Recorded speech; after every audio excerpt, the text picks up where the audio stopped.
Hi, everybody. I am Frederick Joseph, the New York Times bestselling author of The Black Friend, Patriarchy Blues, and the forthcoming books Better Than We Found It, as well as Black Panther, Wakanda Forever, The Courage to Dream. And the best advice I ever received, that's a difficult one. The best advice I ever received was not to jump off of a moving car, which is a long story, but that's the best advice I've ever received.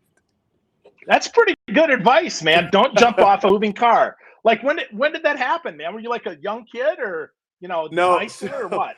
so in that period in your early 20s when you feel like you're immortal, right? I can't remember what it was that I had drank, but it was probably something obscene. And I was completely blasted. And someone had made a bet that, just people, real toxic masculine kind of stuff. Oh, I bet you won't literally like he was driving. I bet you won't jump off the cars. I said I can do all sorts of stunts and things like that because I've been doing things since I was younger, like jumping off of swings and things. I was like, yeah, I can do it, right? Like, and this guy's like, jump on my Civic, and then as I'm driving down the street, jump off. I would have probably not been here at this point, so I'm happy I didn't do it. Oh my gosh. Oh my gosh. So that's so interesting. So talk to me about that, man. So you said toxic masculinity, and that's something that I Yeah. wanted to absolutely dive into here because I think, first of all, I think people, when they hear it, they just get defensive and they don't even listen to what the heck it is. So can you define that, Fred, as you discuss it, please? Yeah. So, in my opinion, toxic masculinity, for one, it lives in people who identify in any capacity, right? So, any sex, anyone who identifies with gender, so on and so forth. And it's these traits, these characteristics that are embedded in the worst part of masculine tropes, right? So it's the idea that, for example, to be a man, that means that you're supposed to be physically tough, right? You're supposed to have a propensity for violence. You're not supposed to cry. It's the same, and that idea, for example, is not just passed down or around amongst men, right? It's passed down and around by women as well, right? Which is why I say, masculinity and femininity, they're not exclusive to any specific groups, right? Within my body, within my spirit, within my soul, my existence, I have feminine traits and I have masculine traits, and I have toxically feminine traits. I have toxically masculine traits, right? And that's the way I view it, and that's something that too often we pass around. Cool. I think that's a good definition. And anybody who hears that, I don't think there's a reason to be defensive about that, right? We all have different traits. That's obviously true.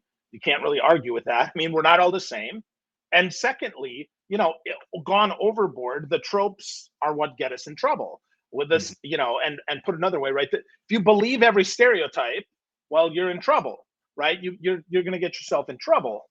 And so I think that's really a good jump point here, Fred, to talk about that, because sometimes I think people uh, they need to hear what they don't want to hear, and I'm certainly guilty of that. I grew up in a little town, 996 people. It was really tough, man. And so yeah, so I was not a very diverse youngster. I'll tell you that, man.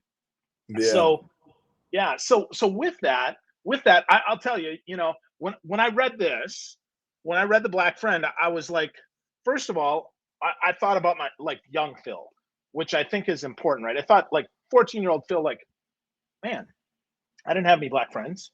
Heck, I didn't meet a black person, Fred, to be honest with you, until I went in the Navy to join the Navy when I was 17 years old.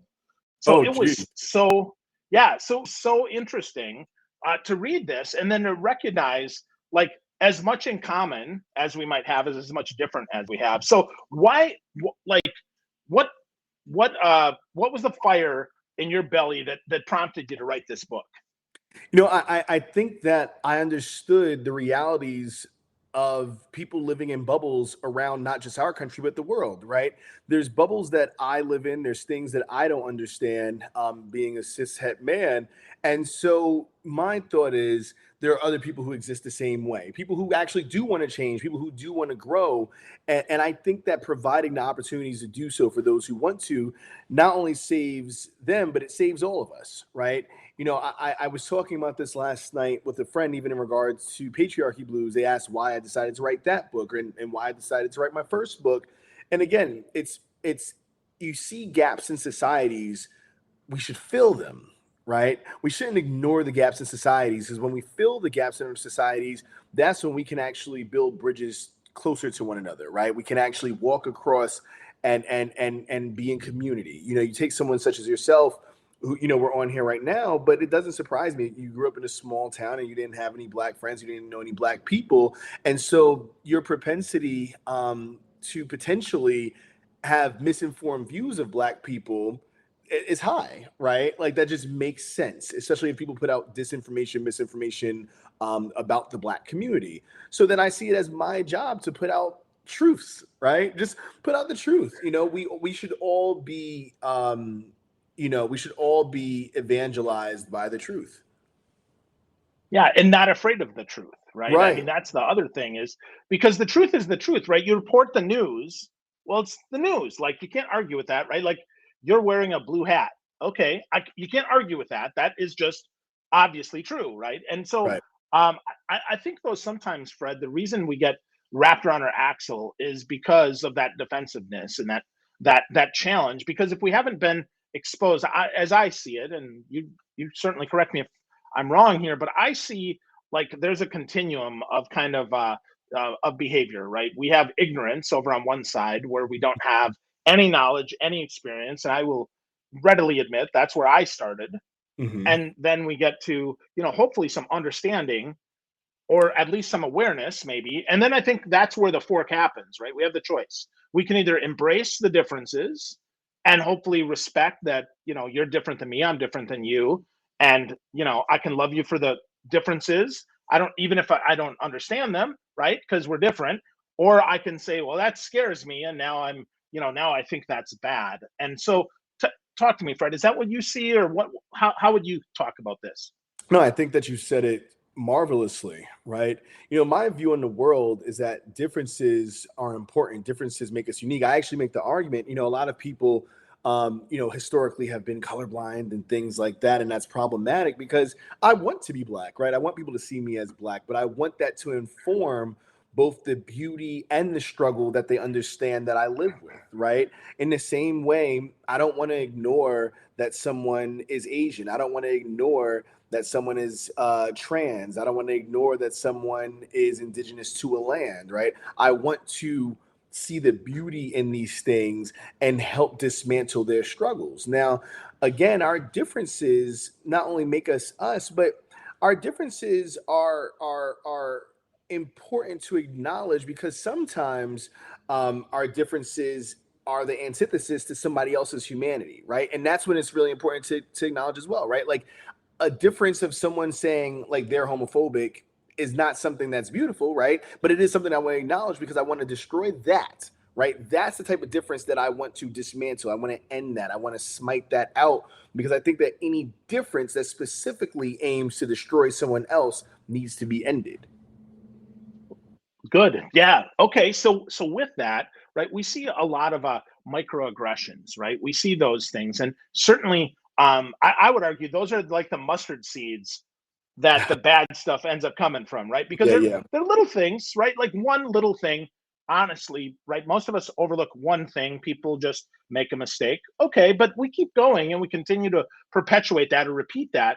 That causes challenges. So Fred, I'm just, I don't know, obviously I'm not black, so I don't know all the microaggressions. So can you, because and every time I see your Instagram, not every time, but many times I see something that I'm like, oh, I didn't even consider that. That wouldn't even enter my mind. So can you talk about those microaggressions and how that happens? Yeah, absolutely. So, Microaggressions are these things that are built over time, and not just pertaining to race, right? It's pertaining to any way that people exist within oppression, right? We form these sometimes ill-informed opinions of other people and things that are, again, either tropes or stereotypes or whatever, that exist within bigoted views, right? So, as an example, let's say, like where I live, a great example. So I'm about 6'2", right? I'm tall, but I'm not tall enough to be a basketball player or anything along those lines in the grand scheme of things. And oftentimes, especially where I live in a pretty decent neighborhood. People will ask me if I play for a sports team, right? If I play basketball and things like that, right? It's but that is driven or rooted rather in the assumption that for a black person to live in a decent neighborhood, they must be a professional athlete, right? I have an MBA, I'm a New York Times bestselling author, blah blah blah blah blah, all these different things. No, your sense of what creates black success solely being tied to sports is embedded in racist views, right? Now, your intention might not be racism, but it is embedded in a racist view, right? And those are the type of things that again we have to smite out, like the same idea that someone, let's say, who's gay is going to be extremely flamboyant or things like that, right? That very notion is rooted in homophobia because it means that you're not offering people the full dynamism of their human experience. You're taking one part of who they are, making assumptions about it, and then coloring their entire existence around it, and it's not only unfair, it's bigoted. That's so interesting. I know that growing up, I saw that a lot because that was the only exposure. But growing up in a small town, I'll just tell you, right? The any people of color, right? They were on TV. First of all, there was no black people in my town, so they're on Mhm. TV. So they could have been, they could have been movie stars, right? They could have played on TV, right? Bill Cosby or Oprah Winfrey or any of them, right? Or to your point, right? They played for a sports team, and we didn't acknowledge that they could have just been like our next door neighbor, or like your book, right? They could have been our black friends, right? So I think that's super interesting, that lack of that that small view ends up coloring things and making things so awful for folks because of the rootings of that and how that happens. So let's talk about I guess political correctness, because I don't think that even exists, right? Yeah, That's yeah, a big word. And I've seen you talk about this too. And yeah, yeah. it makes me laugh. Like people think, oh, well, people are just more sensitive now than they used to be and they're PC. So Fred, so talk to me about this, man. You know, I think that this is one of the first times in history where people are truly asking to be respected in their full humanity, right? So, people have to realize that we are only, what are we in 2022 right now? We are less than 70 years removed from the end of segregation, right? The ability for black and brown people to be able to vote, the ability for women to be able to vote, so on and so forth. So realistically, in my mother's lifetime and my grandparents' lifetime, we not only had segregation, but we also had the remnants of enslavement, right? So I think that people conflate humanity, like somebody saying, like, hey, treat me as a baseline human, which is what I think that people were fighting for before through like the civil rights movement. It's like, hey, I want to be able to drink at any water fountain. I want to be able to ride the bus and not sit in the back. So we've gotten there, we've gotten that. And then a lot of people are like, okay, great. So that's the end all be all. It's like, no, that is a first step, right? Now I am asking you not to do the microaggressions. I'm asking you not to paint me in certain ways. I'm asking you not to ignore my humanity at its most essential levels. And now people are saying, okay, well, that's too much, right? And that's where we're at, and that's the actual issue. It's not, the issue is not political correctness, it's people's unwillingness to not be bigoted, right? Like someone saying to me, hey, my pronouns are she, her, they.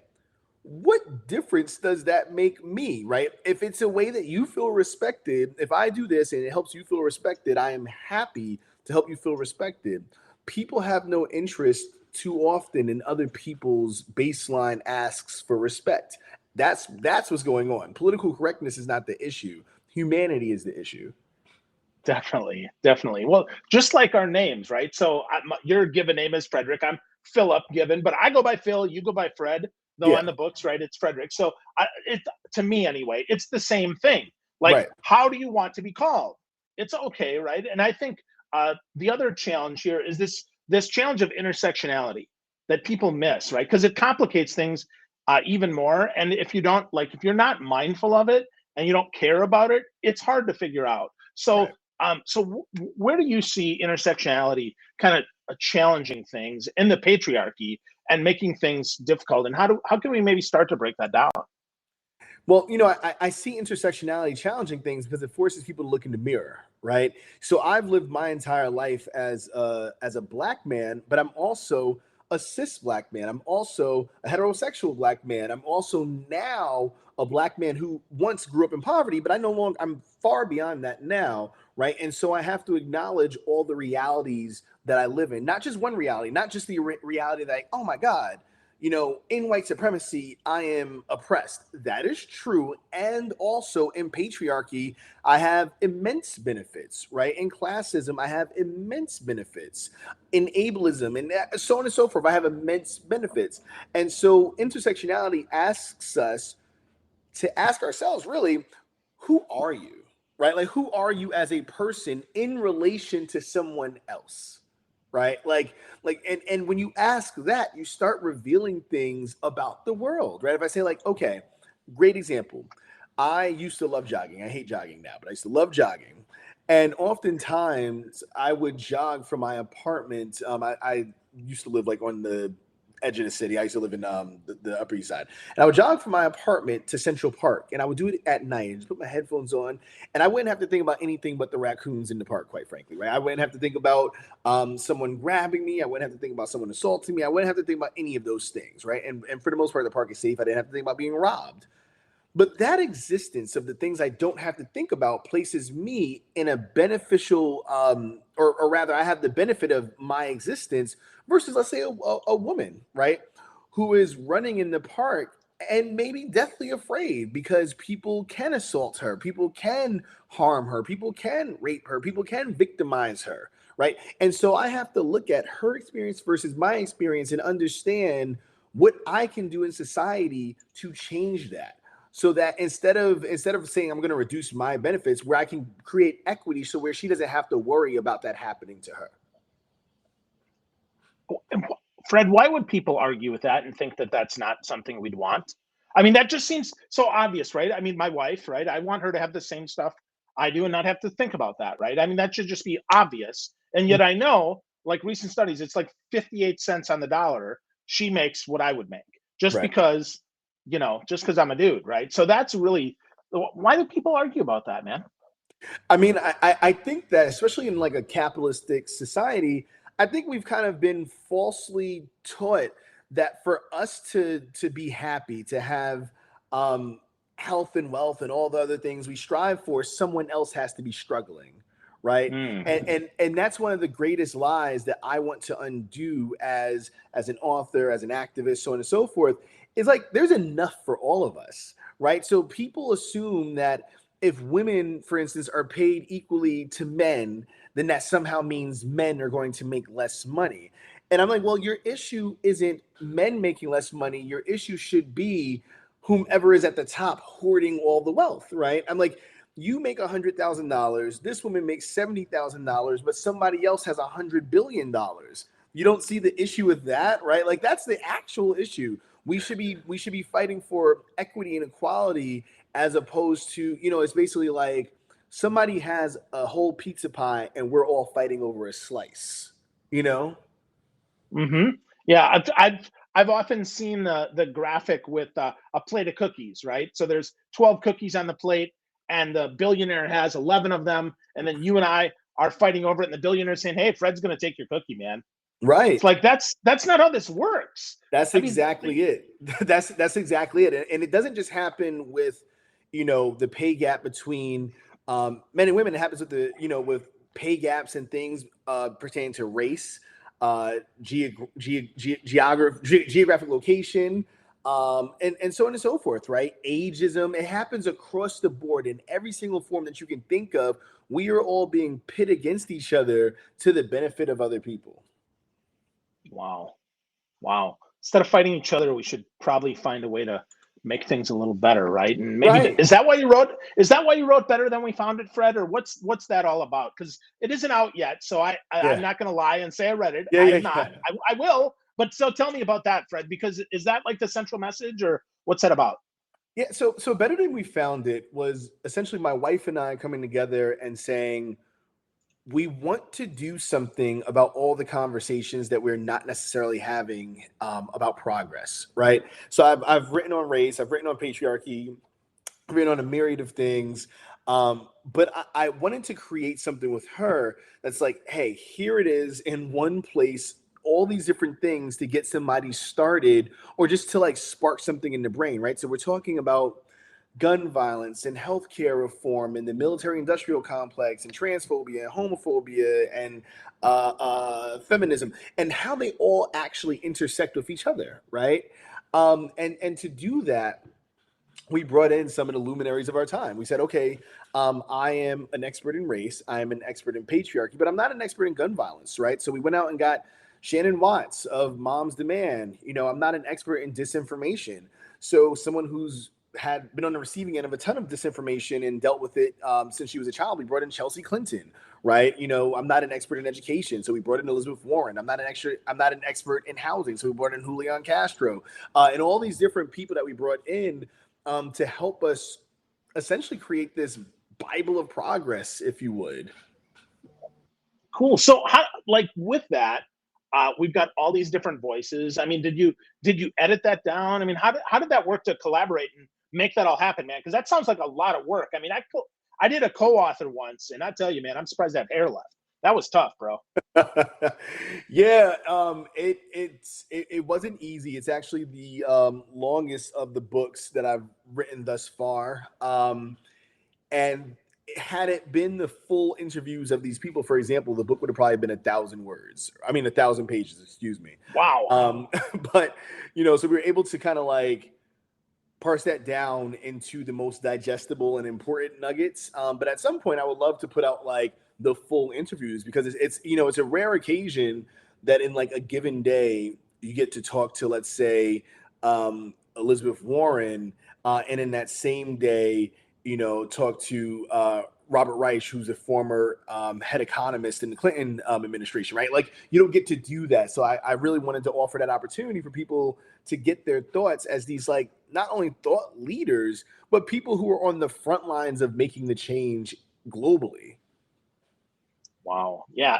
And people that we normally don't get access to. That's Right. the other thing, right? We don't, I mean, because frankly, Elizabeth Warren as a politician, you're not getting close. Right? I mean, not you, you obviously did, but I'm Yeah. not, right? I'm not getting close to that. So that's a cool insight to that. And I think it's really cool that you work on that with your wife. By the way, congratulations on your fresh marriage. That's really cool, man. Thank you. Thank That's you. really cool. Yep. So congrats to you and Portia. So with that, like, was there anything that they shared maybe that was a big surprise to you that you're like, oh boy, I didn't know anything about that, and now I'm like, wow.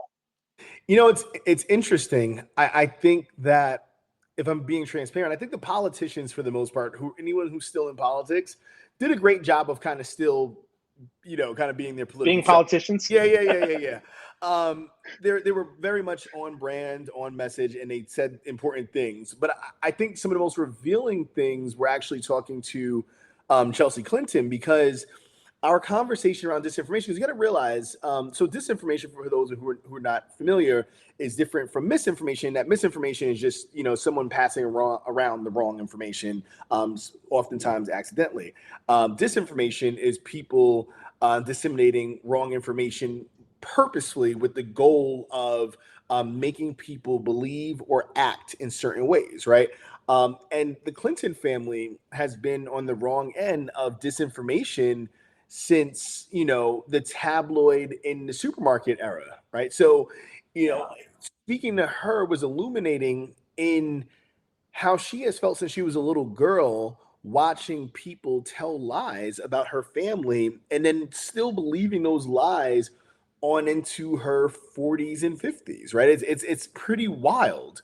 So that was just a very impassioned conversation. And then I think something else that was like really near and dear to my heart, my dear friend Brandon Wolf, who's also writing his first book right now.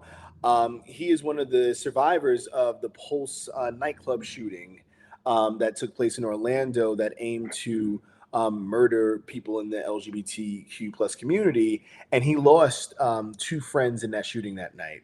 And so, in the chapter on gun violence, he recounts nearly that entire night, right? Like from the moment that um, they arrived or were getting ready before going out to the club, and up to the moment that he realized he had lost his friends. And it's such a powerful, um, it's such a powerful reflection because so often we reduce gun violence to hashtags and articles, right? But there are real people behind these instances. There's real loss, and so I think that that was one of the other interviews that just really stands out to me at the moment. Wow. Wow. Yeah, I live about 45 minutes from there. And Mm, that's man, that was a tragedy. That's awful, man.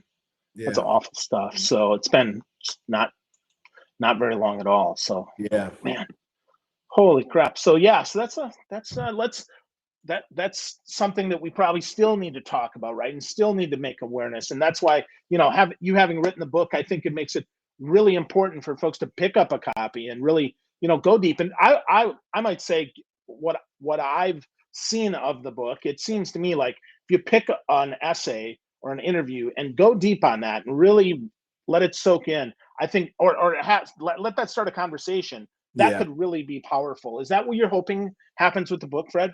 Yeah, yeah. So the book is not intended, it's kind of like to a certain extent, kind of like my first book, right? Where you can just go to a chapter and read that chapter, read kind of the interview along with that chapter, and then I'll even give you in the back of the book, like, hey, here's these other books, movies you should watch. This is what things mean.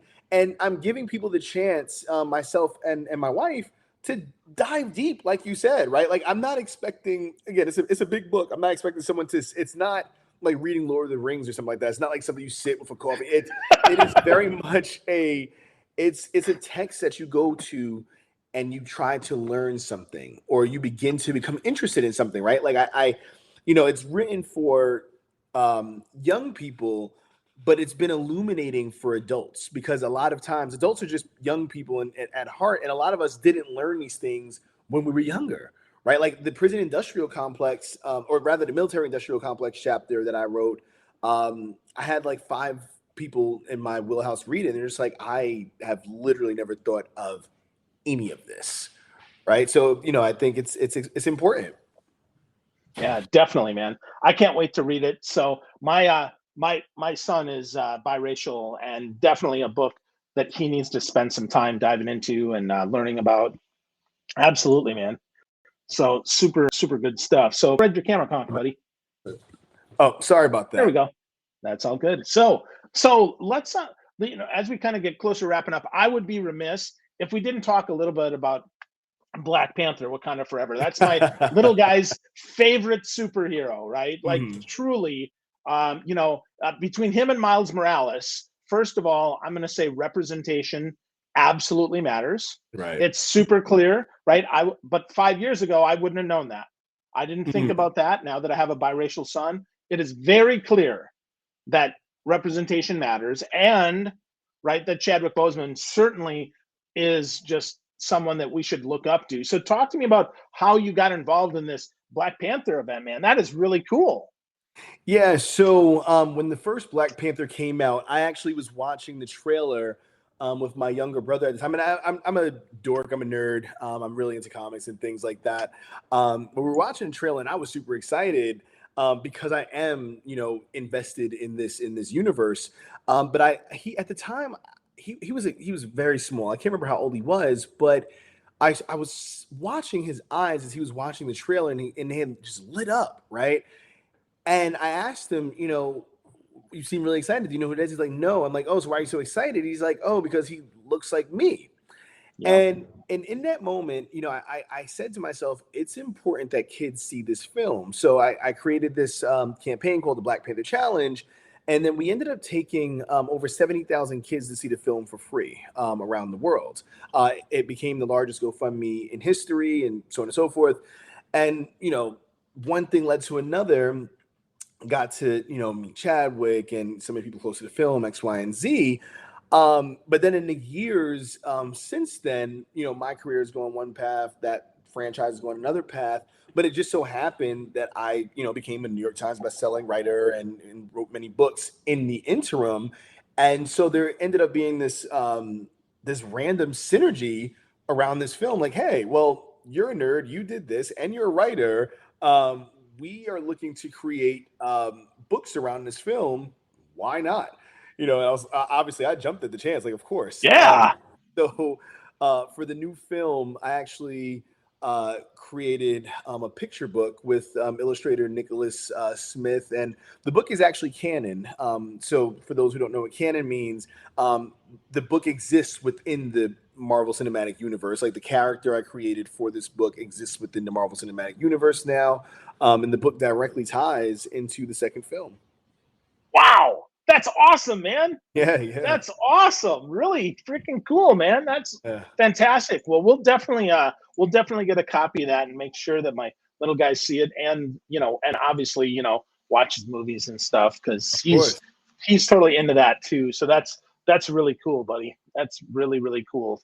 So Fred, we covered lots of places here. We talked about the Black Friend, we talked about, you know, Patriarchy Blues, we talked about, you know, Better Than You Found It, the next book, and then Wakanda Forever here, the Black Panther book and such. So what, like, obviously you spend a ton of time creating content and doing stuff like that, but when Mhm. you're not, you know, when you're not like heads down doing that, man, what else, what do you do for fun, Fred? Like, how do you keep yourself entertained?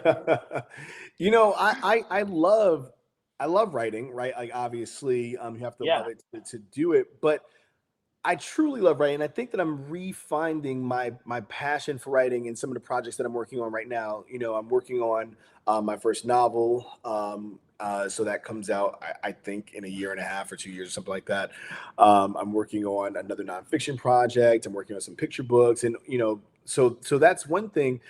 But I'm a big sports guy, right? I think that sometimes because I do talk so much and so often about some of the issues in our society, people forget that I'm a total human being, right? Like I'm a big Lakers guy, I'm a big Mets guy. I love film, I love music. I guess if you look behind me on my left hand side, there's vinyls right there: Stevie Wonder, Tyler the Creator. There's Steely Dan on there, et cetera, right? Like I'm really into music. So you know, I do the things that everybody else does. I'm just probably extremely passionate about a lot of them. That's awesome. That's awesome. So Lakers, are they going to get Kyrie and trade away Russ? I mean, what do you think, Fred? No, I think that's done. I think that's done, and I'm not mad at it. I actually, it's weird. So obviously, you're a fan of NBA. Then I love Russell Westbrook as a person. Obviously, horrible year last year, but I'm kind of like, you know, he's in the last year of his contract. Run it back, see what happens. We're not going to put a team together that's a championship contender anyway. So why not just keep it as it is? Don't mortgage the future. Have a fun year, not a championship year, and then figure out what you do the following year when he's gone. So, Cool. I'm for that. Well, and I'm a Darvin Ham fan. He played for my Milwaukee Bucks. So I'm a Ham, hey, right? oh, you Ham Slamwich, right? So he played. Yeah, I remember watching him play at the you know, at the Bradley Center years ago. So that's pretty fun, man. you're So a Bucks fan. Oh, yeah, okay. yeah. I Well, so I'm respect that. originally from Wisconsin. Well, I'm originally from Wisconsin. So Uh-huh. I grew up. So I'm older than you, Fred. I grew up watching Jack Sikma and Paul Mokeski and Sidney Uh, Moncrief, right? I mean, I remember Terry Cummings and Craig Hodges, you know, played for us before he played for the Bulls. yeah, yeah, yeah. So, you know, so we had some really good teams, man. We just were 50. You know, Don Nelson with his stupid, sad fish Uh-huh. ties, right? I mean, that was terrible, man. But he'd drive around the state in a tractor. I mean, Yeah, we won't talk about that. Yeah, I have So I have a close friend he's from Wisconsin and currently is back living in Wisconsin with his children and his family, and he's a big Bucks fan. I think the Bucks are the only team that I like watching succeed other than my own team. You know, I love yeah. Giannis. I just love that team. I love those guys, Middleton, and it's just they're a great energy. So congrats. Yeah, I think so too. It's super cool. I mean, sadly, I moved away before the championship, uh, before the Deer District was built, even. oh So, wow. I've been gone 7 years now. So it's but I cheer for my home teams. I don't cheer for the Packers now, though. I cheer for my Buccaneers because I'm Uh-huh. down in Florida. But Uh-huh. anyway, so cool, man. So Fred, as we wrap this up, if people want to, want to get started, like maybe, taking a good step to having a better tomorrow and being more aware of stuff. Obviously, I'm going to put up your website. Folks should read your books and get to know you more for sure. But is there one or two action items, Fred, that they can take to maybe make things a little bit better right now? Yeah, I think the first action item is having an honest conversation with yourself and looking in the mirror every day and deciding to choose progress, right? I think too often people think that progress, and however progress fits into your life or what you think the word means, but people too often think that progress is one action, right? Like people think that progress is reading a book or watching a documentary or going to uh, a march or something like that. And no, it's a road, right? It's a road that you walk on, and if you choose to walk on it, you should walk on it for the rest of your life. So I think that's the first action, is having an honest conversation about making room for this in your entire life. I think the second action is begin learning, right? Like begin learning, like start with the book, start with the documentary, like start somewhere, but learn so that you can begin to unlearn all the things that you have wrongfully potentially believed before, because all of us in some way have been given, taught, um, you know handed the wrong things throughout our life. So Good. Yeah, those are actionable things, right? Have an honest conversation with yourself. The choose progress is great. Start learning so that you can unlearn the ways or remove some of the ignorance from your world. That I think that's great too. And definitely, friends, if you're listening, you're watching, get to know Fred Joseph. He's fantastic. He's a great follow on Instagram, Fred T. Joseph. If you go to his website, it's frederickjoseph.com, spelled traditionally there. Check him out. Get to know Fred. Lots of good stuff. I would recommend read Patriarchy Blues. I read it on the beach. It's it's something, man. It's a tough book and a great book. Like I read some of those essays. I'm like, oh man, that's hard. Like yeah, hard stuff, man. Hard stuff. So kudos to you. And then check out Black Panther Wakanda Forever for sure, right? That's easy stuff. yeah. We can do that. I'm going to take my little guy to see that. But Fred, I just so appreciate who you are. I appreciate you standing up. I appreciate all that you teach me without probably even knowing it. So I just want to say thanks, man. Well, Phil, I appreciate it, and thanks for having me. And I hope that all of us can be on this journey together, and that's the entire point. So here's to all of us being in community. Amen. All of us in community choosing progress. Yes. Great last words. Thanks, Fred.